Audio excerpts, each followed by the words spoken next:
Hi foster friends, this is Jill with The Foster Life, and I need to share something with you today because I had one of those shameful, mind-blowing moments today. I am guilty of something. In the past, I have participated in comments about families receiving their children back and they live in a homeless shelter.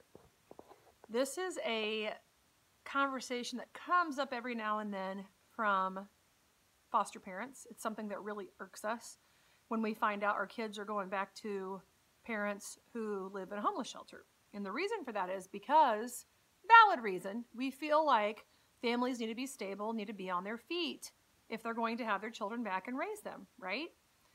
Well, I was invited today by a friend to come to a local homeless shelter and to hear about their program.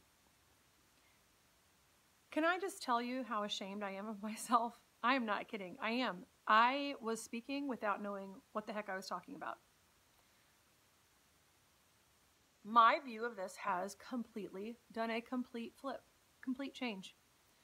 These homeless shelters are not just, hey, come in, sleep here tonight, and then leave. There are programs out there for mothers, single mothers, and for married families. They can live here in an apartment, their own apartment, for like up to 2 years. And they have all these awesome wraparound services, and they have all of this stuff, these people available to them, and they have job training programs, and they have preschool. Oh my gosh, I just saw the most beautiful preschool classroom today.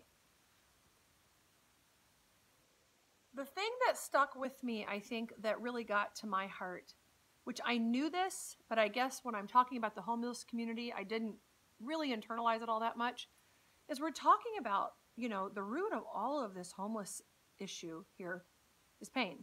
And that was shared today. It's pain, and it's childhood trauma, and and that childhood trauma really goes down, is the deepest root of it.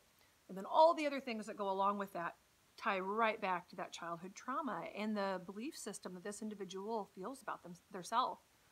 When we're talking about addiction, and we're talking about lack of education and a low self-esteem, and the cycle continuing itself, these people have no resources. Some of these people have no resources. They have no family resources, no social resources, very few financial resources. And then we get on our high horse about, oh, well, she just keeps popping out kids.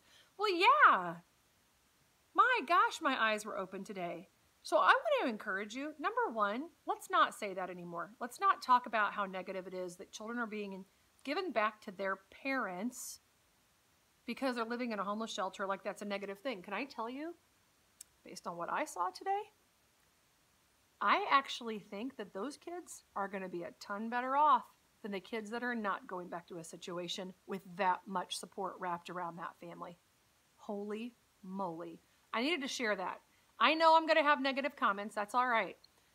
If you are making negative comments, I want to encourage you to go to your local homeless shelter that has programs like this, where there is an apartment for that mother or that family, those parents, where they can live there with their children in a beautiful apartment, okay?